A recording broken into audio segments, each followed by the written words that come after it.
from the year 1999 in the Omaha World Herald. Duckpin bowling heading for the gutter.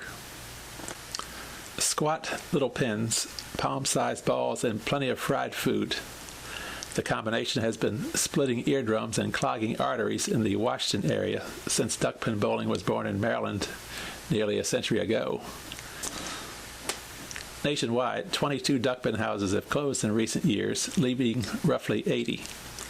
7 of those that closed were in the Washington area, and with the game's popularity sagging, more closings are expected. Good riddance, some parents might say, recalling the clamor of children bouncing bowling balls off hard-waxed duckpin floors. Fans, however, are lamenting the carnage and blaming one company for the rapid demise of their sport. AMF Bowling Incorporated, the Richmond, Virginia-based industry giant. Eventually, there won't be any ducks, said John Shanahan, president of the Baltimore Duckpin Bowlers Association. Executives at AMF, owned by Goldman Sachs and Company, a Wall Street investment bank, say they have nothing against the game. To understand the closings, they say, look 7,000 miles away, in China of all places. That country was in the grip of a bowling craze a few years ago, with a new bowling alley being built every other week and AMF scooping up profit for construction. But the Asian financial crisis last year caused AMF's China business to dry up, sending the company's profit into the gutter. With money tight, AMF all but abandoned duckpins, which aren't nearly as profitable as 10-pin lanes. Asia killed us, said Merrill Reedon, a company vice president. If the duckpin lanes aren't carrying their weight, we can't afford to keep them open. It isn't likely that another company will leap to fill the duckpin void.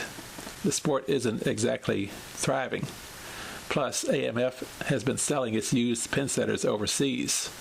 That's a huge problem because the sole manufacturer of the contraptions that reset tumbled pins went out of business in 1969. Duckpin owners have since been refurbishing pin setters or hoping to buy old ones from competitors when they go out of business. Duckpin devotees view their game as a local treasure that should be protected from standard profit-loss analysis. AMF, on the other hand, views the game as a business and must answer to unsentimental shareholders.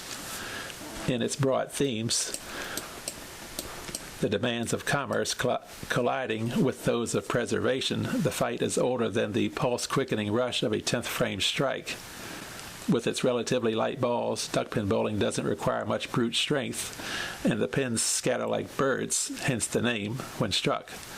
The game can be played by children who could never hoist a regular bowling ball, but it's famously exasperating to anyone seeking super high scores. Spares and strikes are rare, and nobody has ever recorded a perfect game of 300, a nearly routine occurrence in 10 pins. Even a superb shot to the head pin will leave stragglers if the ball doesn't arrive at the ideal speed or angle. The balls are so small that they frequently seem to whiz through crowds of pins without grazing them. By contrast, 10-pin balls are heavier and larger, and the bigger pins seem far more willing to fall. More than 30,000 perfect games of 300 were recorded in 10 pins last year alone. The highest score ever in duckpins is 279, according to Chuck Lavin of the Duckpin Bowling Congress. There's no question duckpins is a frustrating game, Lavin said. The low scores have limited the game's popularity to Maryland, Virginia, pockets of North Carolina, Connecticut, and Rhode Island. From a peak of 1,200 houses in the mid-1960s, there are just 80 today. Bowl America Incorporated, an Alexandria, Virginia-based chain that started as a ducks-only enterprise, now owns only 2 houses with duck lanes. All of bowling is hurting, though it remains the country's most popular indoor sport. The nation's 6,500 houses are pinched. Nonetheless, 3 years ago, Goldman Sachs spotted an opportunity in bowling. Why not consolidate the nation's independent houses and create a national bowling brand? In 1996, Goldman bought a majority stake in AMF for $1.1 billion, and the company snapped up about 200 U.S. bowling alleys, more than doubling the company's domestic holdings to 421 venues. Wall Street loved the concept. When AMF went public in 1997, shares quickly soared from $19.50 to a high of $31. Rolling up the sleepy bowling world seemed like a master stroke. But in 1997, when the Asian financial crisis caused nearly all of AMF's construction deals in China to vanish, our bowling products division went from $80 million a year to $8 million a year, Reedon said. The Duckpin houses were obvious cuts. The game has always been the runt brother of the bowling world, and AMF makes 10-pin balls and pins, but no Duckpin equipment. The AMF house in Arbutus near Baltimore was closed. Next came the 24 lanes in Joppa, then 40 lanes in Middlesex, and then 32 lanes in Hartford, and so on. Maryland Duckpin aficionados tick off the names like war veterans recalling fallen buddies.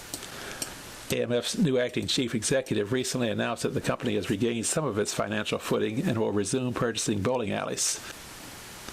In late March, the company offered a shard of hope to Duckpin fans when it announced plans to restore 12 lanes in Timonium that it had recently replaced by 10 pins.